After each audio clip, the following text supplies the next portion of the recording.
Carlos Prates put hands on the ball Jack down in Perth. UFC 328 coming up this weekend. Khamzat Chimaev taking on Sean Strickland. We're going to preview that. We're going to talk about all that beef. We got a lot to get to today. We going deep. That's why this is Deep Waters, fueled by Monster Energy.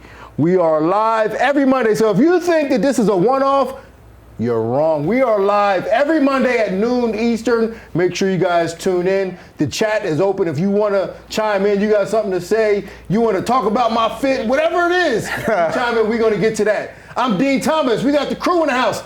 Dustin Poirier, the Diamond, Gamebred, Jorge Masvidal. And if you notice, somebody's missing. Chris Weidman is not here, but... Poor boy. Yeah, sorry, Chris Weidman. But we did tap in with Chris. Chris, what do you got to say to us? What's up, guys? I'm in the land down under still, and unfortunately, I can't be with you guys on the Deep Water podcast this week, but I'm there in spirit. Don't mess this up, all right? So listen, I was at the fights. The fights were awesome. Obviously, Prates is going to be the guy you guys are probably talking about the most. He deserves that. But my biggest takeaway and biggest memory from this thing, besides the fans and the crowd, is the guy Gaziev's chin. That dude, please pull up some highlights of the shots he took and the faces he was making and how it seemed like he just would never go down because the dude Prates was hitting him with some huge shots. And I don't know, bro. His chin needs to be studied. He looked amazing. But Prates, man, that dude is going to be a problem in the heavyweight division. Heavyweight division needs some love right now. Let's put him against Hokitt soon. That would be fun. Cheers, boys, from a winery out in Australia. Sorry I can't be there. Enjoy. He's so sorry. He's yeah. He's sorry. He's in a winery, but you hear a bunch of kids in the back. What is going on with Chris? What is he doing? I don't know. Family with him, maybe. He's going to come back and this show's going to be canceled. All right, so he's talking about Perth, the card this weekend. Obviously, Carlos Prates, man, that guy is a problem. I mean, he put hands on Jack. I did not see that coming. Not like that. Hands and legs. Hands and legs. So what are your thoughts? I'll come to you first, Dustin. I just wonder, I know everybody's kind of thinking Ian Gary is going to fight Islam, but there has been no announcement made on that. Does Prates jump the pack with this kind of performance, putting the guys away like this, putting a former champ away, 10-8 him some of those rounds, hurting him to the legs, finishing him on the ground? Can he jump the pack and be the number one contender with that performance? Man, Jorge, what do you think? Jack Magdalena. He was number one. Animal. You told us that before the show. He was number one. Jack if you beat the number one. It's good. I think he's scary good, man. He does everything so well. He has showed great wrestling defense, great on his feet. But I really think Carlos is something scary. He reminds me of like those soccer players that, they stay out late, they smoke cigarettes, they drink a little bit of alcohol, but when you give them the ball, they put 4 goals up, like a Ronaldinho guy. The way that he's fighting right now is crazy. He's my current favorite fighter right now. He's got to be on something, on everybody's top 5 favorite. No, he's must watch. He's the most violent right now guy that I've seen. It's just elbow after knee after elbow, so fluid, with heavy tools of destruction. There's no pity pat in him. Everything he's throwing is to end your life, and he's doing it with so much style and grace. I think the best fighter we're looking at right now for violence. If he's not fighting for the belt, he's fighting for the BMF though. Well, I mean, think about this. So not look only... Look at this. Just does not let up. Not only did he beat up the number one guy, the former champion, but he was like, he wanted to let him up so that he could get the 100K bonus. Like, that's the type of athlete we're dealing with here. I mean, look at that. Yeah. Jack Magdalena is no joke. This is the former world champion he's doing this to. Jack is no joke. If Jack can't get up, it's because his leg is sawed off. Yeah, right. This guy's scary. And the way that he did it effortlessly, he didn't even look like he was tired. That was scary. Jack had nothing for him. Well, Jack had nothing. Nothing for him. I think one thing, and this is something that no one really ever talks about, and I think it's the most underrated asset in all of fighting, and that is comfortability. His level of comfort when he's in there, like all week, like he's cutting weight, he's always happy, he's always smiling, he's always comfortable. He gets in there, his energy's the same. He's so comfortable. He's never tense. He's born to fight. He's born to fight. So it allows him to make good decisions. It allows him to stay relaxed. and like his length. That is a problem.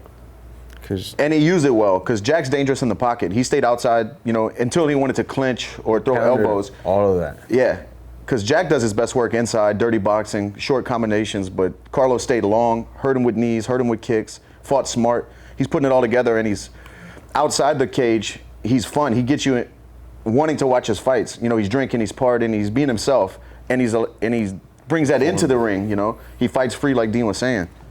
Performing. Yeah, for sure. I mean, but let's talk about those knees, because those knees, you can't even see him coming, because he's so good at just kind of like. He's already long himself, but his technique is so good. He covers a lot of range with those knees. Yeah.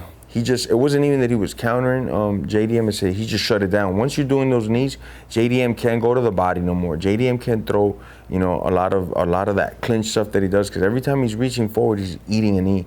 This is the best display of knees I've seen in a while. Overall. Yeah. You can't even tell it's coming because he does such a good job of just beautiful, man. using his hands, and he doesn't, look at that, just boom. Right. And that deters Jack from coming into the pocket. He just throwing him right up the middle, kind of splitting. Jack has a high guard. He's just coming between the elbows with the knees. Oh, my God. And he's not worried about getting taken down. Right. That allows you to throw those knees more freely when you're not worried about somebody grabbing you or shooting a double off of it. And it's scary because elbows too, man. This guy is long for the weight. He could throw those same knees to the grapplers, like a Bilal. Yeah. This is a guy who spent a lot of time in Thailand, I believe, as well. So he was throwing knees out there. I think he was sleeping outside the gym or sleeping in his car. I saw him talking about it. So he's been fighting the fighter life. He's been doing this his whole life. Yeah. I mean, do we give him a title shot? Is that the type of performance that he can skip the line, or at least see? I don't like when guys wait. This is a different situation too, because the number one guy who everybody thinks is going to fight Islam has a win over Carlos. I know that's where it gets tricky. Like, can you? And the rumors are that Ian deserves a shot, or he's going to get the shot. So that's the rumor. But after a performance like that, I say put him in. Do we skip him? I mean, think about it. Like, Strickland got the spot because of his performance versus Fluffy, skipped over Imavov. Do we skip Ian Gary because of that performance? It's tough to do when Ian has a win over Carlos. Yeah, I know. So, it's tough to do. But that's the biggest difference. Is that, and it was in the last. When was that win? Do you know? In the last year? Year before last? It was I think it was in the last year. It's so hard to remember now. Like, fights kind of get scrambled in my head. But it was within a year and a half, probably. So you got to give it to Ian if he beat him in a year, I'm actually not mad at that. Yeah. August 26, 2025. Then you got to give Shavkat in there too, right? Isn't he coming back? Yeah, but he just had surgery. He just had surgery. Shavkat just had surgery. And he hasn't fought in a long time. That's why you can't put Ian over Carlos. He hasn't fought in a long you time. can't put Ian over Carlos, I think. Not after this performance, You think they should just sneak him in there? Because Ian fought Bilal, and it wasn't the most exciting performance. I think there was two also eye pokes in there that changed the fight. So it's like, I don't mind if Ian gets a title shot, but I feel like Carlos and Michael deserve it more. You have to win, but the way you win matters, and he's putting guys away. And also how much attention you draw in the sport, unfortunately. Maybe people don't want to take that into consideration, but it's true.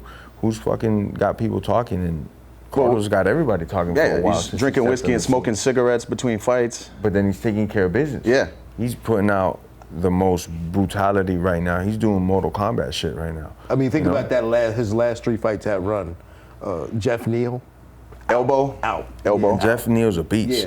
Yeah, very dangerous. Leon Edwards. Out. Boom. Out. Cold. Out. Dead. You got to give it to him then. Two former champs.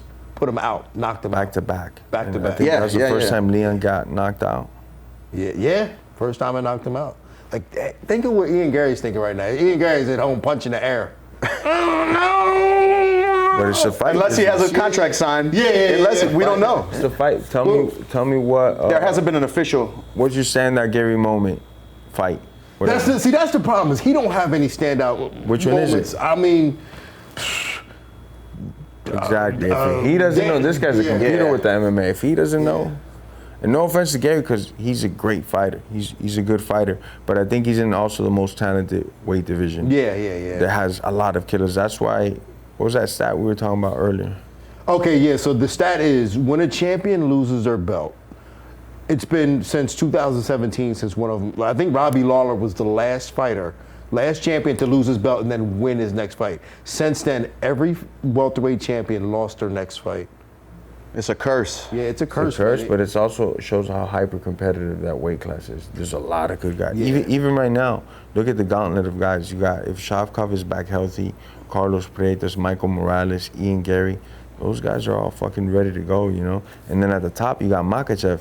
But I could see Makhachev maybe losing 2 in a row to these guys, because this is a gauntlet of killers. And that's what happens because, like, I think, because I was with Tyron. Tyron was in that list when, like, he spent so much energy getting to the belt. And then when he lost it, he had nothing left. Just no energy left. And then he had to fight Gilbert Burns, then Colby, and they were just like, nothing left. And he's going against the best guys. Yeah. So I think that's really what it is. Like, to get to that belt at welterweight, To climb that mountain. Yeah, it's a long. And then if you road, do man. get through the road to get to the title shot, you got Islam staring across from you. That's a hard fight for anybody on the face of the earth. Yeah. You know? So who do you think stands the best chance against Islam right now of all them guys? I think Somebody that wasn't mentioned, and that's Usman. Usman's yes, nightmare matchup that's for true. Makhachev. Nightmare Wrestling. matchup. I think if Morales has good takedown defense, I think his size could give Islam some trouble. I mean, just those knees. Hadouken. The whole time he just throw them knees at his chest, and if Islam ducks into him. Yeah, that's true, because we really don't know how good Morales is. We don't really know. Like, he might be better than we think he is. He's running through people. Yeah, he's running through people. So, like, we don't know, like, how good of a grappler or how he's going to respond in these type of situations. Like, some earlier guys had him in some bad spots early, and he passed those tests. But We know he has the power to put Islam away, but does he have the defense to stay, Yeah, to that's keep it it. on the feet? Yeah. I think if it goes in the ground early, Makhachev got him. Yeah. yeah. So, but we don't really know. So it's tough to say. But like you said, No, Usman I mean, we saw him with Ian Gary in some positions, and Ian was able to control him. I think Makhachev is in another stratosphere compared to For sure. Ian. No, Ian's huge for the weight, and he's a great grappler, above average in his grappling offensively. But he's not Makhachev. You know, I think if Makhachev gets Carlos down, it's going to be a nightmare for him. The same nightmare that he is on the feet from Makhachev. JDM got him down in the first round. I know. You know, But if he can do that, Islam I think definitely that can. kind of surprised him though, because JDM he turned JDM into a wrestler. I think that kind of surprised him. He did take him down twice though. So, but I think he wasn't really all that concerned. Makhachev is different. Yeah, I mean, if Makhachev takes you if down, he gets you it's all right. down one up, yeah. time, you might change the whole course of the fight because you won't have that same spring. Yeah. You know, he's going to drain you. And then submission attempts every so often as well. The weird thing about that division is that you're right. I think Usman presents a different challenge. Yeah. I also think a guy like Sean, I may be biased, but I think Sean Brady would present a different challenge for him too, because Sean who? Brady is just an absolute savage. for on the Islam. ground. For Islam. I think He's an absolute Makhachev savage beats him. on the ground. But I think Makhachev beats him. I mean, we're just saying, like, giving him problems. I don't think he does it easy. There's no way he can do it. Stylistically, yeah, no, I think he's better on the feet, Makhachev. And I don't think Sean could out-grapple Makhachev. I mean, he hasn't win over Craig Jones. He does, but in MMA, he's for not, sure, it's a big he's difference. not going to out-grapple Makhachev, I think. To submit Makhachev, you're not going to be on top of him, and for He's not gonna Brady to out-grapple submit him. it from his back, I mean, bro. Yeah. I don't think that happens.